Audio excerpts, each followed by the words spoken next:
Grace to you, peace from God our Father, from our Lord and Savior, Jesus Christ. Amen. We hear again from the gospel just read. Then one of them, when he saw that he was healed, turned back, praising God with a loud voice, and he fell on his face at Jesus' feet, giving him thanks. You know, you always hear Thanksgiving time. It's a time of giving thanks, right? It goes without saying. I was thinking as I was preparing this message for this evening, what's the problem? Why do we have to be reminded to give thanks? How come we have to remind our kids to say thank you? How come we forget to say thank you as adults?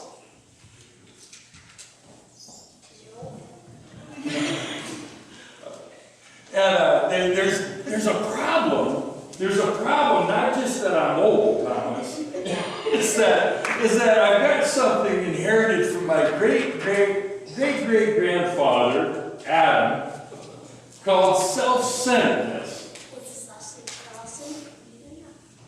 This self-centeredness that we all deal with, that's the translation of the church term sin.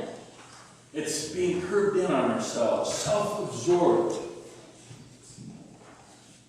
And that's what we as Christians are struggling to overcome. And not by our own efforts. You can try all you want. It takes divine intervention. It takes Jesus to heal us from this condition. You know, you read through the Bible, and it's a real mess. If you read through it, you know, it's messy. Beginning with the creation. Adam and Eve give them one rule, and they can't keep it. Their son kills his brother. And you read on, and the rebellion against God, the chasing after other gods, war, killing. It's just messy. And you get to the Israelites and out in the desert, and they're wandering around, and God provides them manna, and get sick and tired of eating the same thing every day. God's trying to kill us with manna. You want something else to eat? He sends them quail, and they complain because they get sick. They eat too much. They're always complaining, and you think, my goodness, these people really are dense, aren't they? You're supposed to think that. Until you and I look in the mirror and we see we're just like them. We complain all the time. You know, it doesn't matter how rich or poor you are. It doesn't matter how old or young, how good a health you have or poor health. We can always find something to complain about, can't we? It's really quite easy. You just get absorbed in yourself, forget about God, forget about others, let it flow. It goes real easy. I have to admit to you that I've had my share of pity parties in my day. They're not fun at all. I still throw them for myself every once in a while. Get self-absorbed and start thinking of myself. And you know, complaining is just the opposite of giving thanks. And it comes from that condition we're all born with, self-centeredness. And it afflicts us all. And it's almost it's like a mental disease, if you will. And if left unchecked, it causes depression, anxiety, all kinds of mental disorders. It can lead to physical poor health, ulcers and heart attacks, and you name it. You know, Jesus had 10 lepers come to him, and leprosy is thankfully, one of those diseases that's now eradicated, or declared eradicated. The World Health Organization, but it was an awful disease back then. Even up till modern times, I think the last leper colony was disbanded in the 1950s or something. It wasn't too long ago. It was a wasting disease, a circulatory disease, and no blood would go to your extremities and your fingers.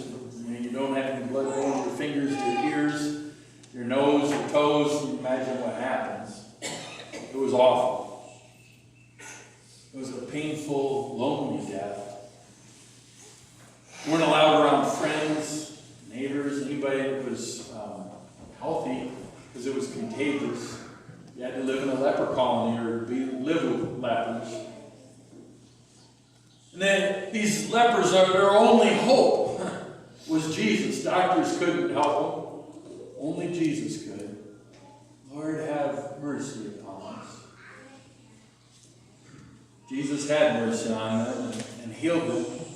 And they run off, and as they're excitedly running off to show themselves to the priest to be declared clean, one of them they all realize they're healed. One returns and thanks Jesus. Isn't that what worship is all about? Thanking God for what He's done and is doing in our lives. He praises God, gives Him thanks. And Jesus says that question, where are the other 9? Interesting. And it's tempting for me as a pastor. I sent out 499 mailings out Funny River Route, and I knew if I got one person to come because of that mailing, it would be worth it. And to look out and see that there's people that could be here that aren't. And my dear wife did come. But realize that. And again, when I look in the mirror, there's times when I'm not. I can look out and see the empty pews, or I could look out there and see the people that are here. And thank you, good Lord, that you're here to worship with me. Give Him our thanksgiving, our praise. I remember the first time I had a Thanksgiving sermon was my year of internship in seminary, year of vicarage, and it was this big, huge church in Denison, Iowa. Church of 3,000 members. And we had this Thanksgiving service, and at the beginning of the Thanksgiving service, we told about a family whose house had burned down, and they were in need of everything, from dressers and beds to quilts and food, and just putting out the request for help, and in these small towns, people did turn up to help. And then I preached this Thanksgiving sermon, and I went home, and I was preaching on the 10 lepers and the one who was thankful and to God for what He had done for him. And I get home, and my son says, he was only, I'm sure I'm going to get it wrong, about 7 years old at the time. And was it 8 or 9? Yeah. But he says, Dad, tell me again that story you told. You mean the one about the 10 lepers? Yeah, and the one who was thankful and returned. And he went upstairs and he got $20. And it was his only $20. He'd gotten in a card from Grandma for his good grades. And she was real generous. And he came out with that $20 bill and he says, I want to give this to that family whose house burned down. Wow, that's really generous. I said, how much do you want to give? $5, $10? No, I want to give it all. Wow. It really hit me. The impact that my sermon, my son was listening to my sermon. and he was so thankful for what God had given him. He didn't just give $5 or $10. He gave the whole $20 bill, which is an awful lot for a kid. And it really made an impact on me. We have the cure for self-centeredness, or sin, the Bible calls it.